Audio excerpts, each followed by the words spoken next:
I'm going to do the axial skeleton for the first lab test.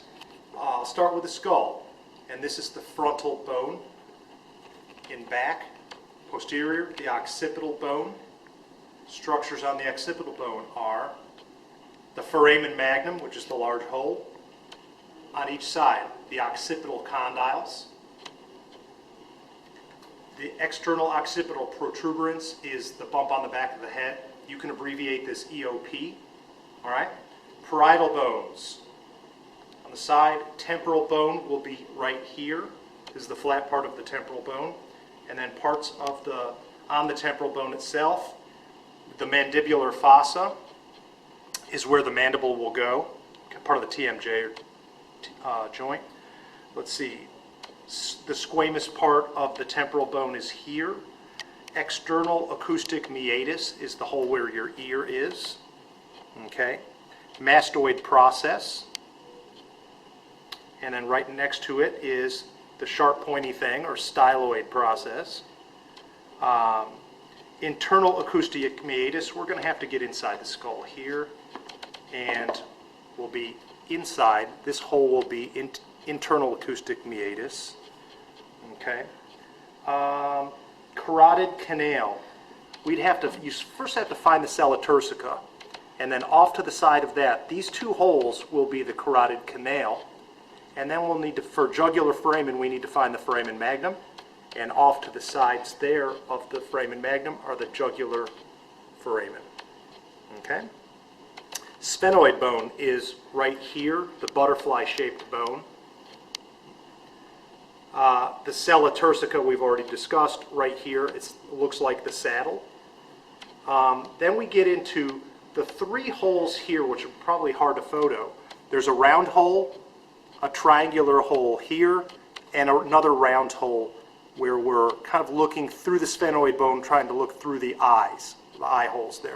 The top one is the optic foramen. The middle triangular shaped hole is the superior orbital fissure, and the round lower one is the inferior orbital fissure. Those will be important to learn. The ethmoid bone will be marked here, and parts of the ethmoid bone. We talked about the top of the cross, that this is actually the shape of a cross.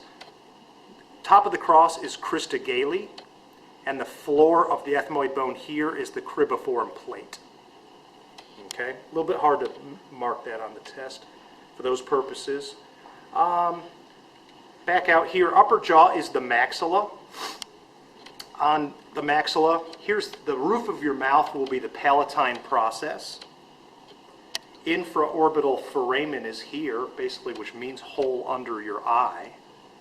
And then alveolar processes are the bumps here on the maxilla where the roots of your teeth will go. We got one busted there. Okay. On the zygomatic bone, which is your cheekbone, this will be the zygomatic arch. Okay. And then we'll get into the nasal bones. Inside the eye, where the tear duct is, lacrimal bone. That'll be a toughie to get right there, tear duct. Palatine bones are the two bones here, not to be mistaken with palatine process. These are the palatine bones, posterior. The vomer is the divider in the nose. It's that divider there. On the mandible, so we're good here. Actually, I'm going to stay with the skull. We've got to do sutures real quick. Sutures. Here's your coronal suture. This is your sagittal suture. The triangular shaped on the back is the lambdoidal suture or lambdoid suture. And the squamous suture is the flat part of the temporal bone. Squamous suture there. All right. I don't have the hyoid bone. I'll do that on the other one. And mandible.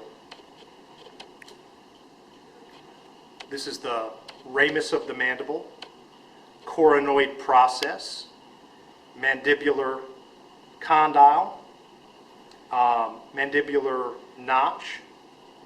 We've got the mental foramen, or the two holes here on the body of the mandible.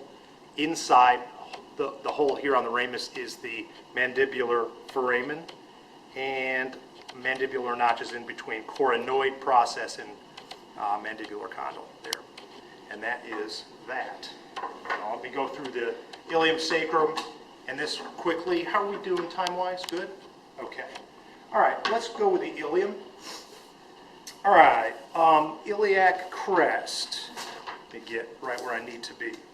This is the ilium top bone. Iliac crest will be here. Then we kind of get into the front, back, up, down game. So I'm on the front. This will be the anterior superior iliac spine, or ASIS. Anterior inferior iliac spine, AIIS, you can abbreviate. Back here, PSIS, posterior superior iliac spine, and posterior inferior iliac spine, PIIS. All right, those are all those. The web of my thumb was in the greater sciatic notch. This will be, when we get into the ischium, this will be the lesser sciatic notch. Ischial tuberosity is actually the part of it that you sit on. Acetabulum, the actual hip socket there. Okay. On the pubis, pubic tubercle, and I would also accept pubic symphysis, and then the large hole is obturator foramen. And that should be good for that. Okay, now we'll move on to the sacrum. Here and here are the sacral alae, spelled A-L-A. The median sacral crest, bumps in the middle here, and the holes to each side are the sacral foramen, or foramina. Auricular surface are right here where the SI joint is formed with the ilium. Okay, and that's it for the sacrum. The bottom part is the coccyx, which is a separate bone. Okay, separate bone there. And then we'll move on to our last part, which is the sternum.